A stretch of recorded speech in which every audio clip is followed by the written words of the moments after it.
Health Watch this morning. Did you know September is National Yoga Month? Now, since 2008, recognition of yoga in this specific month has been going on. It's to integrate the art and science of self-healing into yoga practice. Our Destiny Chance joins us this morning at Yoga Masala on Main Street. Destiny, you're going to be demonstrating some at-home yoga for us this morning. Let's see your moves. Hey Britt, I'm here with Haley Staubach at Masala on Main, and we switched gears. We changed into some more comfortable clothes because we're going to be practicing some yoga this morning. Now, we're sitting on this lovely bench. Tell our viewers why and what we're going to be practicing. So I know a lot of you guys are working hard all the time sitting at your desk. We have two poses to help relieve some of the low back pain and hip pain that you experience sitting at your desk all day. So the first one, you're going to cross your leg over your sitting leg. Try and get your ankle bone past the top of your thigh. And if you can, lean forwards with your chest, extending out through the crown of your head. And you want to make sure you do both sides. And then the other one that we have is for also low back pain and for that cranky shoulder thing that we have going on, crunching over the computer. So you're going to interlace your fingers behind your back, lift your chest, and then you're going to rock forward, bending the knees. Gaze is towards the shin, so there's no tension in the neck here. And if you have any inflexibility in the shoulders, you can use a shirt or a towel or a belt if this is not accessible to you. This feels really tight. Is it supposed to? Yes, so you want to keep the knees bent and try and rest your torso on your thighs. And like I said, if this is too tight on the shoulders, you can just have the hands on the low back or use a prop if you need, towel or a shirt or maybe a belt. Whatever you have available. How does that feel? It feels good. Good. So about how many seconds should you do this for if you're practicing? You should hold it for maybe about 10 breaths. So it's usually about 5 seconds. Do you recommend closing your eyes? Or? Ooh, yeah, that helps relieve a lot of stress and it helps shut off your sensory to the outside world if you close your eyes. Okay, and show us that first one again. And you said on each So we'll do the other side this time. Okay. So you want to get that ankle bone past the top of the thigh, flex through this foot, and then lean forward. You should feel it right through here. And if you can, lean forward all the way and touch the ground. Cool. If not, yoga's for everybody to meet you where you are. I'm struggling. Yep. Just continue to breathe. Yes. Okay, now we are doing this because it is considered, September is teaching and reaching out to people to educate more on yoga. You know, I've practiced yoga before, but there may be some first-timers out there. You know, what should they wear and what should they know before they come into practice? So they need to know that everyone's a beginner at some point and that it's okay if you're having a hard time. And to just breathe through the practice, make sure your teacher knows that you're new, and definitely give yourself that courtesy knowing that you are a beginner, and to wear comfortable clothes. Okay. Yep. And that's about it. Okay. Well, Haley, we're going to be here all morning long, and coming up in 30 minutes, actually, she's going to teach us some breathing techniques to calm down in case you're at work or at home or anything else like that. But we're going to have more Good Day Columbia right after the break. Hey guys, we're here at Masala on Main, and we just did some poses to kind of help calm down and stretch out your body, but Haley's going to teach us some breathing techniques for everybody at home that may want to breathe a little better and calm down on this gloomy day. So the first thing you want to do is close your eyes. That shuts you off to everything going around, all around you. And so you want to take level breaths. So try and let your inhales be as long as your exhales. When you're feeling overwhelmed and stressed out, putting a beat to your breaths helps you bring your awareness back to your breath and back to your body, giving yourself that peace of mind. And there's another type of breathing that we're going to do. It's called 3-part breathing. So first you want to feel your lower belly fill, then move up into the rib cage and underneath the collarbones. So big breath in the low belly, ribs, collarbone, and then open the mouth, let it go. This also feels great when you're lying on your back. So Destiny, if you want to join me on a mat.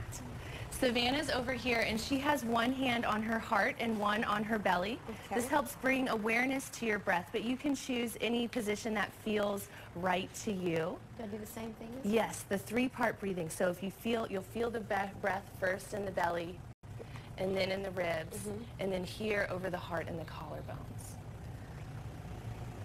And do you do that deep breath in? Deep breath in. And if it feels right, you can just let it go through your mouth. Yep, filling the low belly, ribs, collarbone, big breath out. Deep breath in through that low belly, filling up the ribs, collarbones, and let it go. So this slows down the breathing because a lot of times when we're stressed, we're not getting enough air in on the inhales. And so that gives us our anxiety. It increases the heart rate. So this reduces the heart rate, calms you down, closing the eyes, shuts you off to the world, and lets you draw inwardly. Are we feeling relaxed? Yes, very. So can you do any of these? I know earlier we were up there and we were kind of sitting up like that. Can you breathe like that when you practice those different poses? You absolutely can. Okay. Yes. And what does that help with? What scenario would you best recommend that? I would say I do that breath if I'm starting to get stressed, if I feel a headache, or if I'm getting really overwhelmed. If I'm making my long to-do list and feeling like I can't conquer it all. It helps to really calm down the breathing. Okay, that's great. So really practice it like this. In the breathing, you just go, and you let it back out. You do instantly feel calmed down. Well, guys, in the next 30 minutes, we're actually going to talk about if you work out and you may have tight hips, or either for a woman that may be with child, the best poses to do for those types of people. But that's in the next 30 minutes, and there's more Good Day Columbia coming up after the break. Haley's going to teach us some more things, and we're actually joined by Lauren and Savannah. They're both students at Carolina, and they're going to be practicing with us. So this is a really great stretch if you have tight hips. And I've heard it's especially awesome if you're a mother-to-be. So what you're going to do is you're going to bring the soles of your feet together. And you're going to bring them as close to that's comfortably possible. And so this is the sitting up version of this pose. It opens the hips, opens the gates, and then we're going to lie onto our back. So roll through onto your back. And so we have blankets here because a lot of times with tight hips, this pose is not that comfortable. And so what you want to do at home, you can just use a blanket underneath the knees. It lets you open more easily without that strain in the hips. And this is the pose that is awesome for pregnant mommies because their belly wants full room to be hanging instead of constricted in the gate of the hips. This is really good for opening up the hips. Now, what do these blankets do? It props it up. Yes. You can't do this without it? You can do it without it, and if it's uncomfortable, you want to get some padding underneath you because what it does is if your leg's hanging here and it's uncomfortable on the hips, you want some support underneath you so that your hips aren't straining to be open. So it's a more relaxed and restorative version of this pose. Where should your hands be placed? Your hands can be anywhere. I like to put mine up and overhead. And before we had done one hand on the heart and one on the belly, Lauren can show us that. And that's if you want to connect with your breath. But any way is possible. Savannah has her hands down by her sides with an open chest. That also feels wonderful.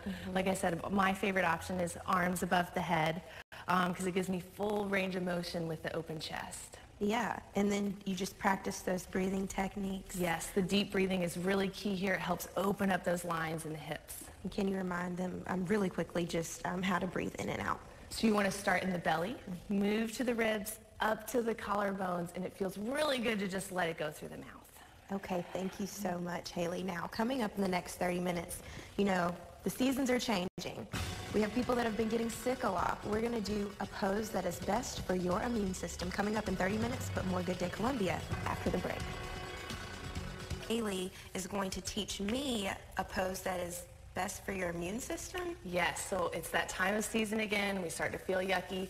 And if you start to feel like you might be getting sick, this is the best thing to do to restart that immune system. Okay, how do I start? So the best way to get into this pose, it's a little challenging, is you want to have your thighs up against the wall. Yes, and then you're going to kick those legs up. Ooh. Don't laugh. There you go. Okay. So you want to try and get those butt cheeks on the wall. Okay. And heels facing up. And so do whatever feels best here. Again, if anything's uncomfortable, you want to make that adjustment. And it's okay if you need to bend your knees. If you have tight hamstrings, it may be difficult to keep the legs straight. But what this does is it reboots that immune system. So all the blood's draining down instead of draining down into the body instead of pushing down into the feet. So that gives the body a break from its usual flow of how things are moving. It's also great, like I said, for the lymph node system because those are heavy in the hips.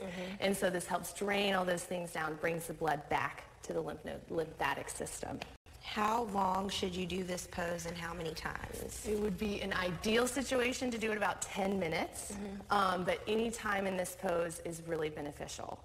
Some people like to be on their phones, so it's easy to send out emails or text messages while you're sitting here, kind of to pass the time. Unfortunately, every single time I try that, I drop my phone on my face. So maybe just lay there and breathe. Yeah, and it's normal for the toes to kind of tingle, right? Yes, it's normal for the toes to tingle, and if it feels better to bend the knees, like I said, that may help with the tingliness in the toes. Okay, help me up so we can talk about what you were trying to tell me about with Yoga Masala and Masala on Main. Those are two different locations here in the Midlands. September, they are promoting things when it comes to yoga, but what's going on next month?